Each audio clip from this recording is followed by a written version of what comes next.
Welcome to WagerTalk TV. Kelly Stewart here with the all-time profit leader in college football. That's right, Mr. Dave Cokin. And Adam, who's really going to try hard to beat it, but he's about 30 years too late. Adam Trigger, Top Flight SI on Twitter. If you guys watch The Hustle with me and Adam, you know I like to poke fun at him. We're going to try to get Dave on that show here pretty soon. But let's talk some college football. Miami of Florida, 6-point underdogs headed into College Station, total 44.5 to face the Aggies.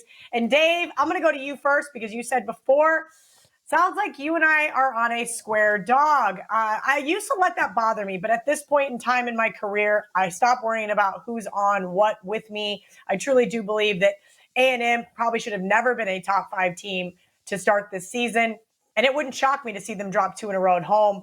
Their offense has been lackluster. I'm not impressed by any means with King. And I really think that App State just said, here you go, Mario Cristobal. Here is the blueprint to beat the Aggies. Run the ball. Run the ball down their throat, and I think we can cash that plus 190 in College Station. Dave, why are you on the Canes? Well, first let's talk Miami. Good start. You can't tell anything from Bethune-Cookman. Last week's game against Southern Miss was more lopsided than the final score indicates. Southern Miss kind of pulled a surprise in terms of their game plan offensively. Their coach had even said during the week they're going to go to this Supermac offense because they had a true freshman quarterback that they didn't think was ready. Well, the true freshman quarterback came out and threw the ball all over the place in the first half, and Southern Miss hung in there. Second half was complete domination. Miami completely shut down Southern Miss. They should have had 2 more touchdowns. Some officiating stuff got in the way of that. So Miami looked good. Now, they're minus a receiver going into this game, which hurts a little bit. But what I like is the Miami defense, which is very athletic and looks to me to be pretty good. Against an A&M offense that just has no pop. The quarterback play's been shaky. They have a great running back, but he's not exactly setting the world on fire. They're not getting much done offensively. And surprisingly, the defense, which really is the strength of this team, was not good last week against App State. They couldn't get off the field. I mean, App State had a ridiculous third down conversion rate in that game. So I think this is going to be a real close game. I don't know who wins, but getting almost a touchdown, that gets me to the Miami side. I played this early in the week. This might be a game where I finally lose on closing line value.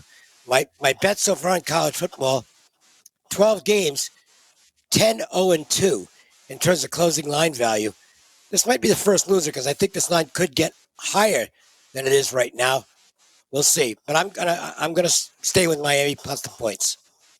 Yeah, Dave, I'm with you. I took plus 5.5. So seeing 6 on the WagerTalk odds screen, not exactly what I like to see, but I do agree. And it makes me feel better that we're on the same side. Adam, can we get you on board with the Canes, or you think this square dog has fleas?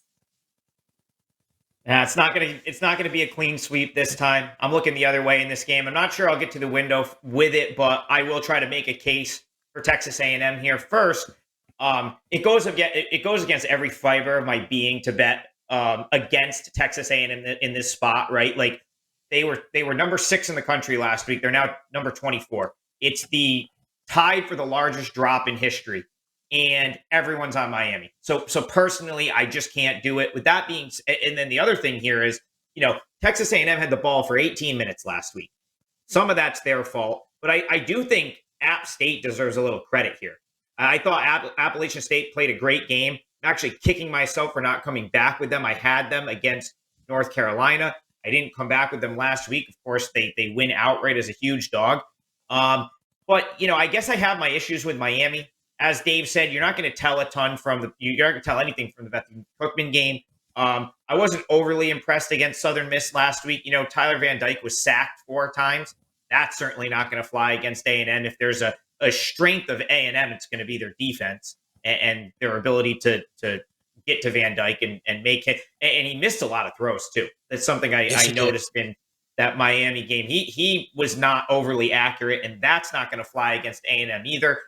With all that being said, Kel, there's just something about a 5-point favorite, a 5.5-point favorite. Like, we have to get Ralph Michael in to give us actual numbers.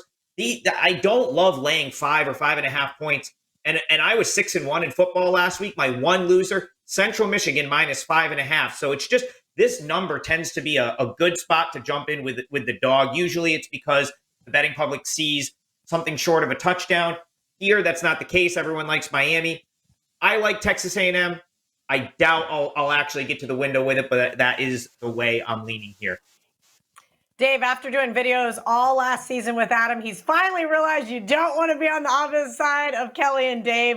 Let's cash that Canes money line come Saturday evening. If you guys are looking for other game videos, just head over to our WagerTalk YouTube channel.